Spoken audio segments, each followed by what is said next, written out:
आज मेरे मित्र दुनिया की सबसे पुराने लोकतंत्र के महारथी श्रीमान राष्ट्रपति जी के साथ मेरी ये मीटिंग बड़ी महत्वपूर्ण है। जब भी मौका मिला है हम लगातार मिलते रहे हैं। भारत दुनिया का सबसे बड़ा लोकतांत्रिक देश है। करीब 700 मिलियन वोटर्स, शायद दुनिया की सबसे बड़ी घटना है कि जिन्होंने पिछले दिनों चुनाव का नतीजा दिया। और मैं राष्ट्रपति जी का बहुत आभारी हूँ।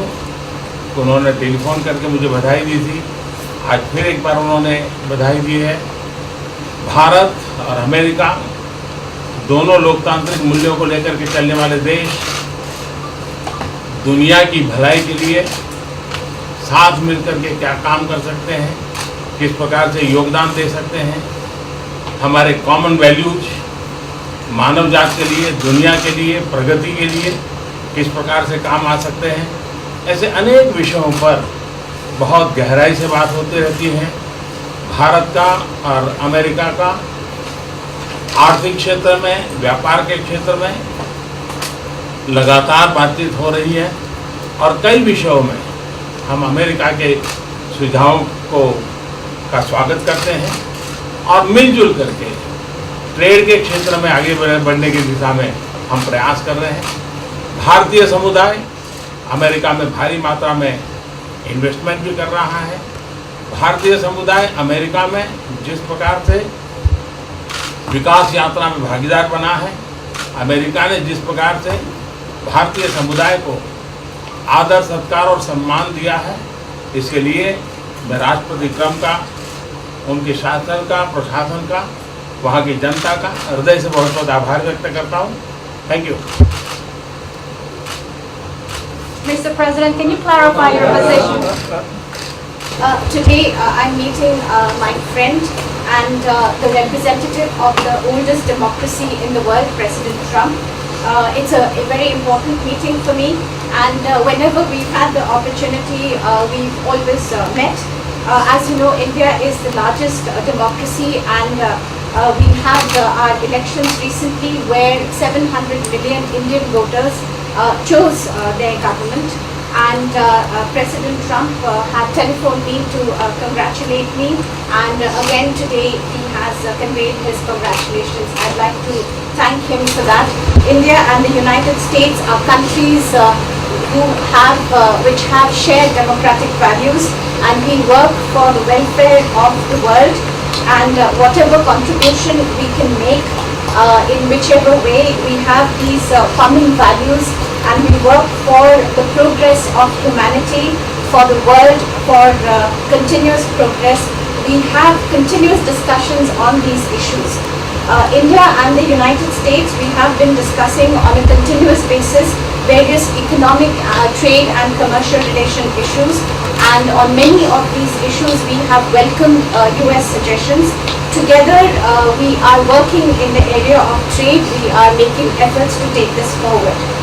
The Indian community in the United States has made substantial investments over the years. They have taken part very actively in the development path of the United States, and the way the United States has showered love and has embraced them as their own. For that, I would like to thank President Trump, his administration, and the people of the United States. Mr. President, can you clarify your position on whether you will mediate on Kashmir, please? Well, we spoke last night about Kashmir, and the Prime Minister really feels he has it under control. I know they speak with Pakistan, and I'm sure that they will be able to do something that will be very good. You want to We add spoke something? about it last night as well. Mr. Modi, do you want to add?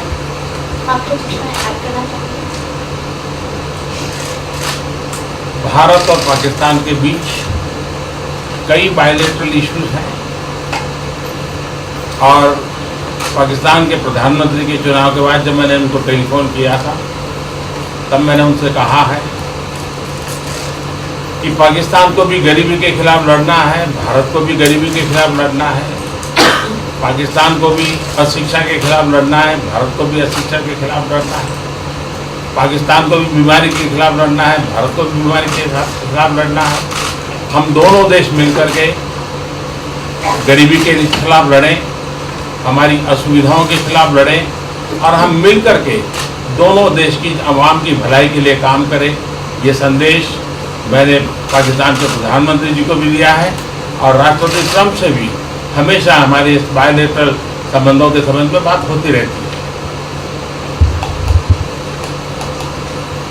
Between India and Pakistan, there are many bilateral issues, and after Mr. Imran Khan became the Prime Minister of Pakistan, I called him up to congratulate him, and I told him that Pakistan needs to fight poverty, India too. Pakistan needs to fight illiteracy, India too. Pakistan needs to fight disease, India too. And so together, let us join our forces to fight poverty and all the ills that are facing our two countries. Let us work together for the welfare of the people of our two countries. And this is the message that I keep giving my counterpart in Pakistan. Along with President Trump, we also keep talking about the different bilateral issues between us. Mr. Modi, would you like to have President Trump be involved in negotiating between Pakistan and India? Bharat और पाकिस्तान के सारे issues bilateral हैं और इसलिए हम दुनिया के किसी भी देश को इनके लिए कष्ट नहीं देते हैं और मुझे विश्वास है कि भारत और पाकिस्तान जो 1947 के पहले एक ही थे, हम मिलजुल करके हमारी समस्याओं पर चर्चा भी कर सकते हैं और समाधान भी कर सकते हैं। India and Pakistan have all the issues are of bilateral nature, and we do not want to give pains to any country in the world to in fact try to do anything in this, because these issues are bilateral. And I trust that before 1947, when we were one country, that even afterwards we can find solutions through discussions. Mr. President, is that offer still on the table? I'm here. I have a very good relationship with both gentlemen, and I'm here.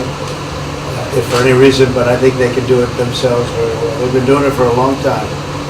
President, the Chinese have said today publicly that it's more low-level calls that have happened, and they're downplaying the significance of the calls of the U.S. administration. I don't know what you mean by that. Low level? The vice premier is low level? I don't think so. I mean, it's in your mind they're low level. What is the position of the gentleman that was quoted in the newspaper today? Well, the Vice Premier, Leo He, came out with very significant statements, and we've been communicating through intermediaries back and forth with him. He's the Vice Premier of China. Yes, sir, I understand. That's not low level. I understand, I agree. I was just, there was a statement that the spokesman for the Foreign Ministry, for I instance, said don't they know weren't about his aware spokesman. of the calls happening. I don't know about as far as There's been communication going back. at the highest level. Thank you, At Mr. President. the highest level. Can you clarify the calls that you No, I don't want to. We don't want to go into. We don't want to go into. Hey, look, in the meantime, our country is doing great. We're doing great. The Prime Minister just congratulated me. Everybody that's met has congratulated us on the job we're doing in the United States with our economy. Our economy is phenomenal, best it's ever been. And that's despite the trade deals. And when the trade deals get done, like we did with Japan yesterday, we did a really big, tremendous trade deal with Japan. And we have others coming. We're negotiating now in earnest with the European Union because they want to do that. They want to do that, and I do too. So we have, when we get these deals done, our country will be transformed. I mean, it'll be monetarily transformed. It's such a difference between the horrible, horrible one-sided deals that we had in the past. And frankly, past administrations should be ashamed of themselves for allowing that. But we have many of them. One of them is the USMCA, Mexico-Canada. And hopefully that'll get voted on very quickly. Everybody wants it to happen, so hopefully we can make that a bipartisan bill. But we have many trade deals that are doing very well, and including China. And I think it was necessary to go through this, you would say a rough patch, but I'd say maybe much more than a rough patch. But that's okay, because we've been paid billions and billions of dollars. And you know that prices haven't gone up, and there's been no inflation, and we've put a lot of money in the Treasury, and tens of billions of dollars. And I've given a lot of it to the farmers that were hurt. I've been able to give a lot of money, compliments of China to the farmers that were hurt, because we gave them 16 billion and we gave them 12 billion the year before. That made them whole. That was the amount of money that China didn't invest in to our farmers, give to our farmers. So the farmers have been amazing, but they're very happy with the job we're doing. But eventually, they're going to be the biggest, or one of the biggest beneficiaries, okay? Mr. President, did you attend the climate session? Say it? Did you make it to the climate session, and were there any conclusions that you took away I'm from going it? to. In fact, it's going to be our next session. So we haven't had it. Do you have a message that you'd like to deliver to? No, I want clean air and clean water. And we're right now having the cleanest air and cleanest water on the planet. But that's what I want. I want absolutely clean air and clean water. Mr. President, just briefly back on China, we saw the comments from you about wanting calm. Calm. Calm, exactly. Just wondering if you could clarify what you meant about the call. Was that with Mr. Lighthizer? I don't want to talk about calls. We've had calls. We've had calls at the highest levels. But I Last don't want night, to you talk said about last that. night that there's But no the call. vice chairman put out a statement last night that was a statement and saying that he wants to make a deal and he wants calm. And I think it's a very good word to use, calm. It's not a word that I use that often, but it's a good word to use. And I think it's one of the reasons it's a great country. I mean, they understand. I think that that message also helps with respect to Hong Kong. I really do. I think it makes it easier for Hong Kong to do something. And I think that President Xi will do something with Hong Kong. I really think that message is a good message with respect to what the ultimate outcome is in Hong Kong. Very, very positive message. And we appreciated it. We appreciated it. What else? Anything else? Mr. President, what are your latest thoughts on your threat on pulling out of the WTO? And if you do, can I also ask Mr. President Modi what your response to that in terms of how it will affect India's trade strategy? Well, we haven't been happy with the WTO, but now we're winning cases. We won the big Airbus cases, you know. And it's a tremendous case. I mean, it's billions of dollars. That was a very recent victory, and we're winning cases now. And we're being treated more fairly now in the WTO, which we appreciate. मुझे लगता है कि हम दोनों को बात करने दीजिए, हम दोनों बात करते रहेंगे, जब जरूरत पड़ेगी आप लोगों को जरूर जानकारी पहुंचाएंगे। He actually speaks very good English, we just don't want to talk about it.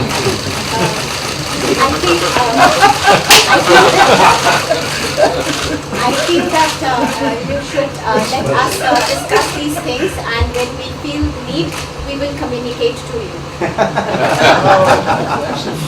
Mr. President, Russia has just recently said they have no intention of asking to be readmitted to the G7.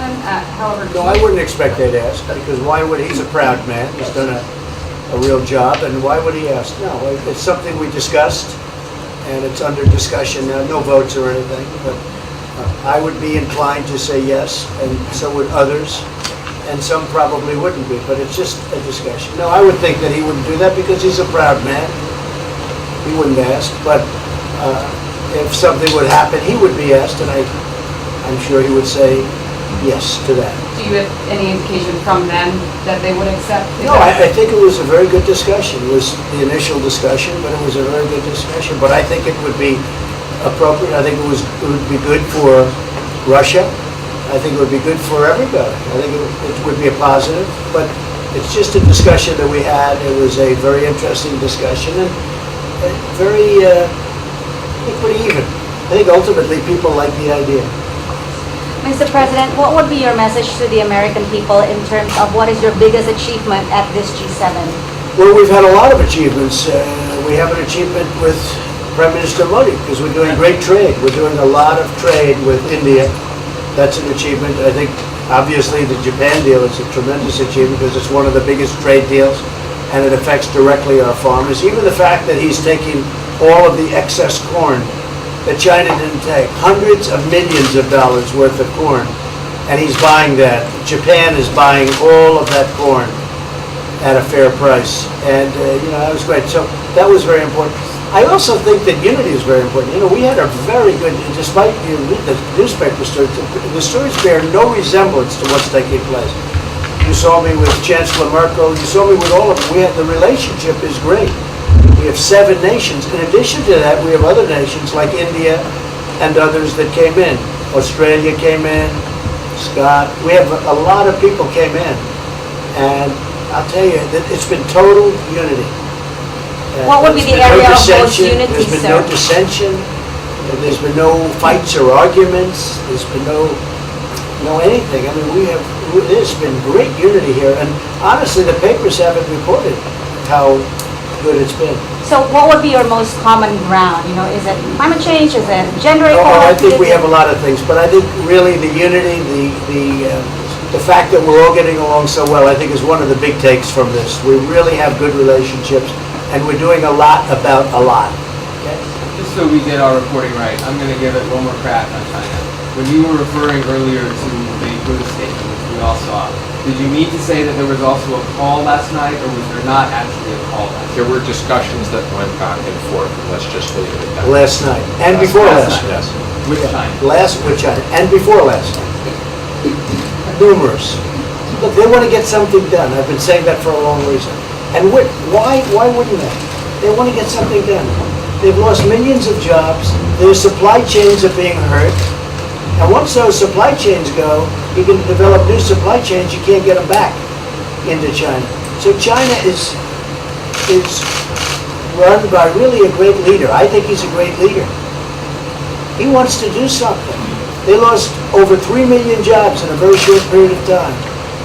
A lot of companies have left China and they're leaving China. They want to get it done. I knew that.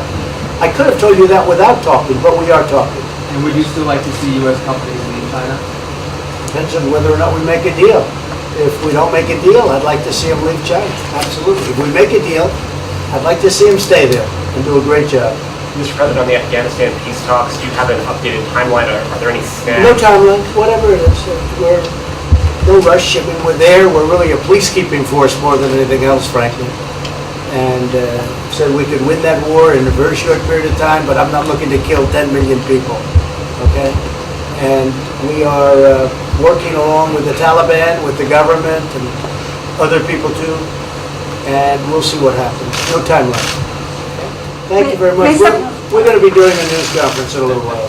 Just one more thing. If you need one, do you need one? I don't think you need one. Always thinking. I mean, I can't imagine any other question. I just want to thank the Prime Minister. He's a great leader right here. Would you allow him to have nuclear A great weapons? election result. Would you allow him to have nuclear weapons, sir? Thank you, press. Would you allow India to have Thank you, nuclear press. weapons? Thank you.